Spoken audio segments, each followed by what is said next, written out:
और आगे बढ़ेंगे। कश्मीर में मिलिटेंसी से हो रहे जुल्म और नुकसानात पर इंटरनेशनल प्लेटफॉर्म UNHRC में आवाज उठाई गई। पहले स्टेज पर मुतासरीन ने पाकिस्तान स्पॉन्सर्ड मिलिटेंसी के सिलसिले में अपनी बात रखी और पाकिस्तान की पोल खोल दी। सोशल एक्टिविस्ट शोएब लोन ने UNHRC से खिताब करते हुए मिलिटेंटों के जरिए लोगों पर किए जा रहे जुल्म की दास्तान सुनाई। साथ ही ये भी बताया कि किस तरह मिलिटेंट औरतों को ढाल बनाते हैं, रिहायशी इलाकों का इस्तेमाल अपने नापाक अज़ाइम के लिए करते हैं। तस्लीमा अख्तर नामी एक मिलिटेंसी मुतासरा ने कहा कि कई लोग चाहते हुए भी मुतासरा खवातीन की मदद के लिए सामने आने से डरते हैं, उन्हें मिलिटेंटों का खौफ रहता है। तस्लीमा अख्तर ने कहा कि कश्मीरी खवातीन पर मिलिटेंसी के साथ जानने के लिए बैनुल अक़वामी कम्युनिटी को हाथ मिलाना होगा। I want to take this opportunity to highlight the palette of women victims of conflict in Kashmir. I have witnessed many close members of mine brutally murdered in the hands of terrorists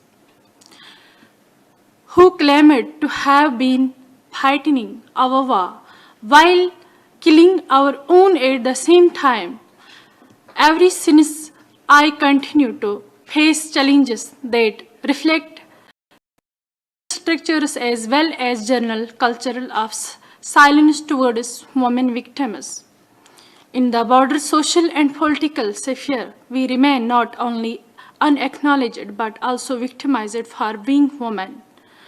For women like me, our existence itself becomes a social stigma since the deaths of our family members are subjected to conspiracy theories by the same perpetrators. In addition to this, we also become the primary targets of social policing since we have to adhere to strict codes even in the absence of male earning members of family. I would like to highlight the ongoing debate to highlight the priorities of those who want Kashmir to remain destabilized forever. Extremist elements in Kashmir, some of them found voice in mainstream politics in the past, still debate whether terrorists should be religious or political.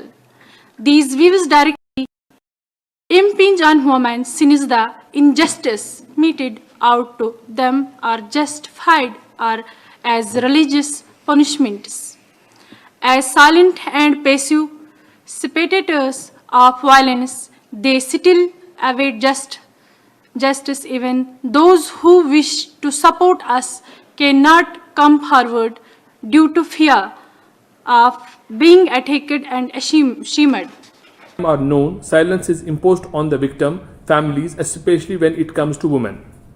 As an activist, I have documented numerous such incidents where women are prevented from speaking out against these atrocities.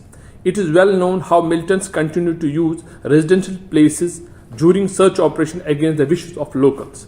There are numerous instances of involuntary labor by women, cooking, cleaning, sheltering militants, sexually violence and assault on women.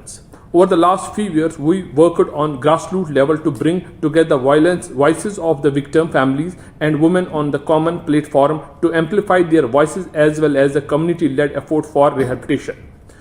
To date, the families of victims of cross-border terrorism continue to live under fear and threat.